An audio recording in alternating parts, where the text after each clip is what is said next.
কোরবানির পশুকে কোনো অমুসলিমের নামে বিশেষায়িত করা, যেমন ডোনাল্ড ট্রাম্প, নেতানিয়াহু ইত্যাদি নাম রাখা যাবে কিনা? আচ্ছা ভাই, হ্যাঁ, একটা মহিষের নাম দিয়েছে ডোনাল্ড ট্রাম্প। আমি মনে করি যারাই কাজ করছেন তারা মহিষকে অপমান করছে। কারণ ডোনাল্ড ট্রাম্প আর নেতানিয়াহু এই বিশ্বের দুই অমুসলিম নিকৃষ্ট সন্ত্রাসী। ওরা তো আমাদের দৃষ্টিতে চতুষ্পদ জানোয়ারের চোখ হারা। উলাইকা কাল আনআমি বাল হুম আদাল। কাফের মুশরিকরা চতুষ্পদ জানোয়ার সদৃশ বা তার চোখ খারাপ। তা ডোনাল্ড ট্রাম্প আর নেতানিয়াহু এই দুই কুখ্যাত সন্ত্রাসী, মহিষের চোখ খারাপ, গরুর চোখ খারাপ, পাঠার চোখ খারাপ। এই কুখ্যাত সন্ত্রাসীদের নাম দিয়া এই গরুকে, মহিষকে, পাঠাকে অপমান করা উচিত হবে না। আর এটা জবাই করে খাবেন কেমনে? নিয়ে আসা রুচির একটা বিষয় আছে। এটা কি কোনো ইউটিউবার প্রশ্ন করছে নাকি? ওরা তো শুধু ভিউজ আর ভাইরাল হওয়ার চিন্তা। সামর্থ্য থাকার পরও কোরবানি না দিলে ইসলামের হুকুম কি? এরকম ব্যক্তি গুনাহগার। কারণ কোরবানি তো ওয়াজিব। কোরবানি কি ওয়াজিব? কেউ বলছেন সুন্নতে মুআক্কাদা, মুফতাবিহি কওল হচ্ছে ওয়াজিব।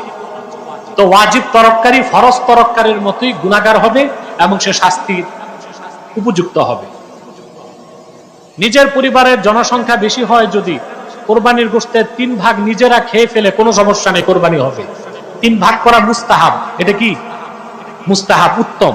কিন্তু সদস্য বেশি, এখন নিজেদের খাবার নাই, আরেকজনদের তখন নিজেরা খেয়ে ফেলবেন পুরা গরু, গোবর আর চামড়া ছাড়া। সমস্যা, আপনার সবই খান, ভুড়িটাও খান। কোরবানির মাংস দিয়ে বিয়ের অনুষ্ঠান করা যাবে কিনা? যাবে। ঋণ থাকলে কোরবানি দিতে হবে কিনা? ঋণ থাকলে কোরবানি দেওয়া যাবে কিনা?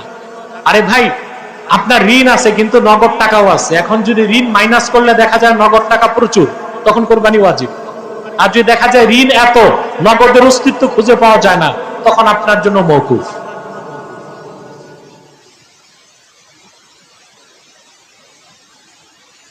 তারপর ভারতে মুসলিমদের নানাভাবে নির্যাতন করছে। প্রতিবেশী মুসলিম রাষ্ট্র হিসেবে বাংলাদেশ সরকারের কি করা উচিত? বলেই ফেলছি আগে। তাহলে সে প্রশ্ন লিখছে বয়ানের আগে, প্রিয়তমা বারবার রাগ করে।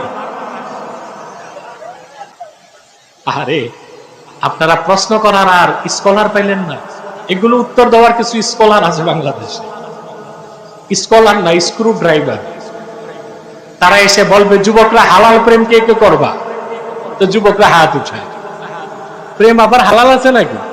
কিছুদিন পরে বক্তাগুলো বলবে হালাল মদ কে কে খাইবা?